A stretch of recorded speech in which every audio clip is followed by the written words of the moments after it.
husband. So yun na nga, no, nakita ko din na may tattoo sila na 2 to 4 na ang ibig sabihin ay today, tomorrow, and forever. So mga Mars, isang ganito tumatawag. Magandang hapon sa lahat. So andito na naman ang inyong Tagalog na hilaw. Tagalog na hilaw mga Mars, kasi ako naman po ay Bisaya at medyo nahiya po ako dun sa aking vlog last time na yung nag-garden po ako, nasabi ko sila Bisaya na sila. So nahiya po ako dun kasi ako po ay Bisaya. So gusto ko pong i-correct ngayon na kami, hindi ko na kasi yun makorect dahil na-upload ko na. So ayoko na pong i-upload dahil sayang naman po yung views, diba? Kahit nga 10 views o 100 views, sobrang dami na sa akin na pag umabot ang 100 views. O diba? So ayoko nang burahin yun dahil na-upload ko na. Siyempre, time had tayo, diba mga Mars? So, ayun nga, gusto kong i-correct na kami. So, ako po ay Bisaya at pagtrabaho po sa Maynila. Kaya naging, masasabi kong bihasa na po sa Tagalog. Pero, pag napapaisip ako, hindi pala lahat. Hindi ko pa alam lahat. Yung hindi ko laging ginagamit habang nandun ako. So, ayun, hindi ko rin masabi na bihasa na ako, pero marunong lang. So, ayun na nga mga Mars, ngayong hapon, di ba sobrang hot seat, nasa hot seat ko talaga ngayon, sina Andy at Faye Mars. So, dahil nga po, meron na kaming internet dito sa probinsya at hindi na po kami nahuli sa balita. Kaya, sobrang hot seat nila ngayon. So, gusto ko rin makasaw-saw showbiz chika girl. So, ayan na nga. So, ang gagawin natin ngayon ay nakita nyo yun mga Mars. So, yan po ang aming 1 million na cabinet dito sa aming bayan. So, ayusin ko yan. Dito banda na ayos ko na. Habang nagchichika tayo mga Mars para hindi sayang yung oras. So, diba ganyan tayo mga nanay. Wala tayong sinasayang na oras mga Mars. So, ayan na nga. Ayusin natin ito. Uy! Excuse me! Nalay ka diha ni. So, maulay ng ilang. Modod na ang yung hinuon o kana. Favorite place din na niya mga Mars.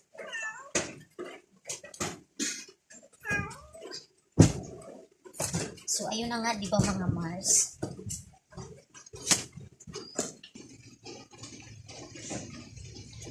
Ayun na nga mga Mars, gusto ko rin makisali sa viral ngayon na si Andy Eigenman at si Filmar na tungkol na doon sa girl best friend ng kanyang husband. So ayun na nga, no, nakita ko din na may tattoo sila na 2 to 4 na ang ibig sabihin ay today, tomorrow, and forever. So mga Mars, bisan gani parang mas gusto ko talagang mag-Bisaya. Kahit nga ako, di ba, yung sobrang tagal na may ganito kasi yun, may ganitong scenario mga Mars na yung parang yung years, parang 6 years na kaming mag-asawa mula nung 6 or 5, mga ganun. Nagsama kami ng asawa ko. Tapos, hindi ko naman kasi ugaling tingnan yung kanyang social media account. Wala rin naman siyang password. Ganyan, open lang. Pero, may time na, yung instinct mo natin, no, may ganun. May time na gusto nating tingnan, mag-check ganun. Tapos, tinignan ko yung messenger ni Mars. Messenger niya. Nag-check ako nung sobrang tagal lang nangyari. Ayun na, nakita ko doon mga Mars. Para talaga akong tanga. Nakita ko doon na yung habang kami pa, syempre ito total natin yan mga Mars. Ganyan tayo mga babae, mga agent. At hindi niya alam yun. Hindi niya alam hanggang ngayon. Hindi ko nakwento. Parang akong tanga Mars na habang sobrang napuyat ako na. Habang nagbabasa ako Mars, umiiyak ako. Kaya alam mo yung mga ganong bagay. Dapat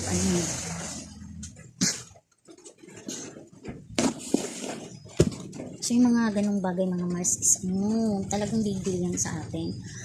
Ako talaga is, hindi naman ako sigosa eh. Pero pag may mga ganon na may nakita ako mga proof na tulad yung jowa na kami. Tapos may pag-chat-charan pa siya sa iba, chat-chat pa yung mga ganun.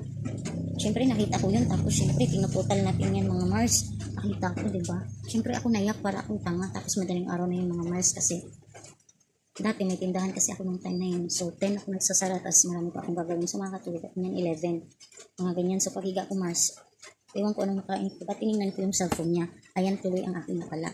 So ayan, nagpuyat ako Mars hanggang alas 4 ako nagbabasa. So magang-maga na yung mata ni Inday. Magang-maga na yung mata ni Inday Mars. Tapos Siyempre siya, ang sarap ng tulog nila. Tapos ako parang tanga, umiiyak-iyak doon kasi nangabasa ko yung mga ano doon. So, ang dami niyang ka-chat mga Mars. Tapos kami na noon. Tapos diba, tapos ikaw, ako, first jowa ko siya. Tapos ganyan. Tapos itong kwento na to Mars, hindi niya alam. Hindi niya alam. Tapos ganun niya. Siyempre, pagising namin sa umaga niya. Kita ka siya, ba't ang maga ng mata ko? Siyempre, ayaw ko naman sabihin na dahil doon, dahil para naman yun eh. Pero tayo, kahit sobrang tagal na masakit yan sa atin, Mars, siyempre parang loko ka nun niya, diba? Pero nung panahon na mag-asawa na kami, hindi ko naman nakita na nagluto siya or kita nung daw pagsilusan, wala naman. Pero yun nga, kaya si Miss Andy Eggingman, o diba? Naintindihan ko siya sa reaction niya. Kaya, ano man lang yung mga Mars, tsaka ako din, kita ko. Nung mag-asawa na nga kami na, may nakita ko kasi chinek ko nga, ano yun eh, yung woman instinct mga Mars na. Hindi ko nga ugali mag-check, pero may time na parang gusto kong tingnan kasi yung pag-check ko, nasa Manila siya, nagkisa ako na nagkasunod na.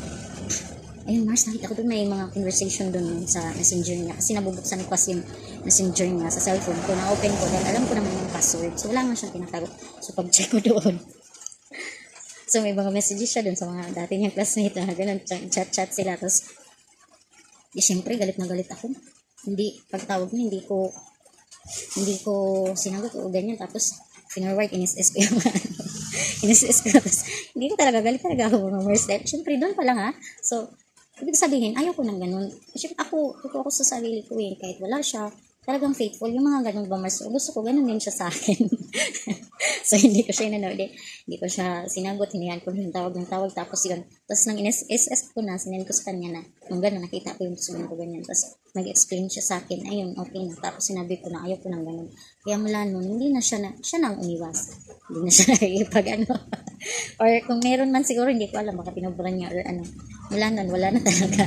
Tapos, o diba, kaya Miss Andy, and I feel you, tama din naman yung normal lang ang reaksyon mo at sobrang nakakalungkot dahil ako din naka-follow din ako sa kanya sa social media account niya at hindi naman ako lagi-lagi nanonood ng mga videos niya pero minsan talaga pag dumaan talaga sa newsfeed ko kasi naka-follow ako sa Facebook niya na social media, talagang pinapanood ko yan at talagang nakakahanga siya kasi ginib up niya ang lahat para doon sa simpleng pamumuhay at sumama talaga siya sa kanyang asawa.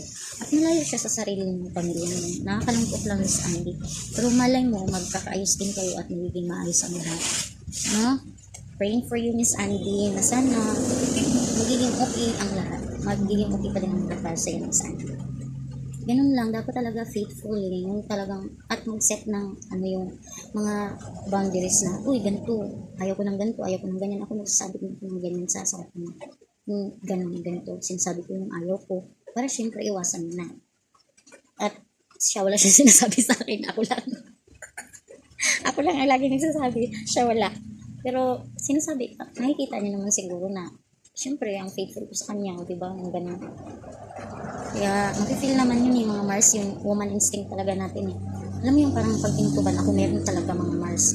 Ang mga ganang bihira lang yan mga Mars, pero talagang pinutuban ako. Pag, uy, meron may something mga ganyan totoo. Kaya nafe-fix agad eh. Tayo, mga ano pa tayo, matinik pa tayo sa agent o ganun, diba? Kaya good luck to you, Miss Andy. Sana magiging maayos din ang lahat para sa'yo.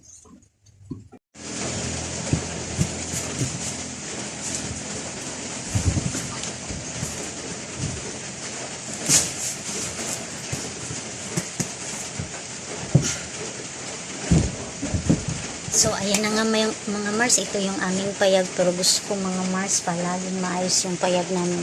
Kung hindi naman po palaging maayos, pero may time, hindi naman po kasi talaga maiwasan mga Mars na gugulo yung ating paligid, diba? Hindi po sa lahat ng oras maayos. Pero may time po talaga tayo na mag-ayos. Kaya ayan yung aming 1 million na cabinet.